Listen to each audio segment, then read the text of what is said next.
வணக்கம். அனைத்து உறவுகளுக்கும் எனது இனிய காலை வணக்கத்தை தெரிவித்துக் கொள்கிறேன். உங்களிடத்தில் மிகவும் முக்கியமான ஒரு ஜோதிட குறிப்பை பகிர்ந்து கொள்ள வருகிறேன். ஒரு ஜாதகத்தில் வண்டி, வாகனம், வீடு, மண், மனை இந்த யோகங்கள் இருக்கிறதா? அவர்களுக்கு எப்பொழுது கிடைக்கும்?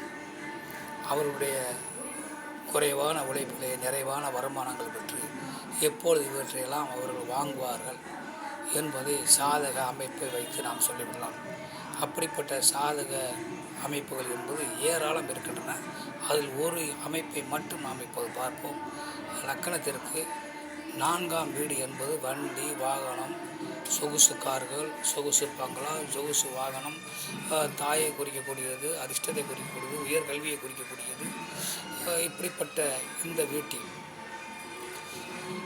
லக்கணத்திற்கு 9ஆம் வீட்டு அதிபதி, பாக்கியாதிபதி, யோகத்தை கொடுக்கக்கூடியவர் அவர் அமர்ந்தாலும், அல்லது லக்கணத்திற்கு 10ஆம் வீட்டு அதிபதி, ஜீவனக்காரகன், தொழில்காரகன், கர்மகாரகன் அவர் அமர்ந்தாலும், இவர் இருவரில் ஒருவர் லக்கணத்திற்கு 4ஆம் வீட்டில் அமர்ந்து அவருடைய தசா காலங்கள் எப்பொழுது வருகிறதோ அப்பொழுது அந்த ஜாதகருக்கு குறைவான உழைப்பில் அதிகமான வருமானங்கள் சேரும்.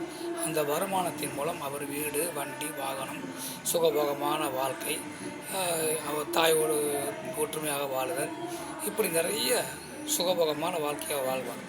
அதனால் இப்படி அமைப்பு உங்கள் ஜாதகத்தில் இருக்கிறதா என பாருங்கள். அந்த அமைப்பு கொண்ட அந்த ஜாதகத்தில் அந்த கிரகங்களுடைய தசா வருகிறதா என்று பாருங்கள்.